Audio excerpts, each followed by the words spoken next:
Akole ration घोटाळा उघड, तहसीलदार, supplier आणि पुरवठा शाखेवर गंभीर आरोप.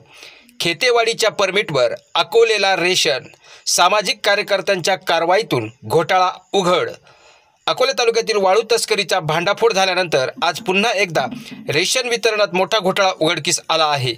तहसीलदार, पुरवठा शाखा व संबंधित सप्लायर यांच्यावर गंभीर लाभार्थ्यांच्या वाट्याचे रेशन अपहार केल्याचा गंभीर आरोप करण्यात आला आहे. क्रांती न्यूजसाठी अकोले सुनील शेनकर.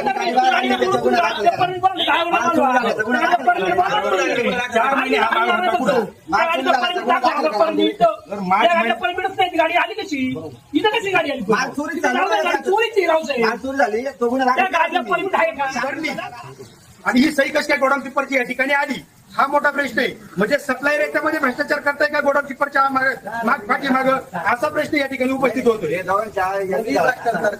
गोडाऊन किपर समोरच नाही, सप्लायर काय म्हणतात, हे सप्लायर आहे, हे म्हणतात मी सप्लायर आहे. याचं म्हणणं असं आहे गोडाऊन कितीवर गोडाऊनला नव्हते गाडी भरताना, गोडाऊन सोडून जाता येत नाही. सही आली कुठून, सही आली कशी काय इथं, आणि त्यांच्या आदेशाशिवाय गाडी गोडाऊनच्या बाहेर निघत नाही. म्हणजे घरी बसून सह्या देतात का परमिटवर? याचा अर्थ काय होतो, शहानिशा 100% म्हणा, शहानिशा 100% म्हणा. मार्च महिन्याचा माल तुम्ही जुलै महिन्यामध्ये अकोले सोसायटीला आणताय, ते बी परमिट नसताना फक्त पासवरती आणताय, हे पूर्णपणे खोटं आहे. या पासला किंमत नाही, ज्या वेळेस ज्याला परमिट असेल तेव्हाच किंमत राहते त्याला.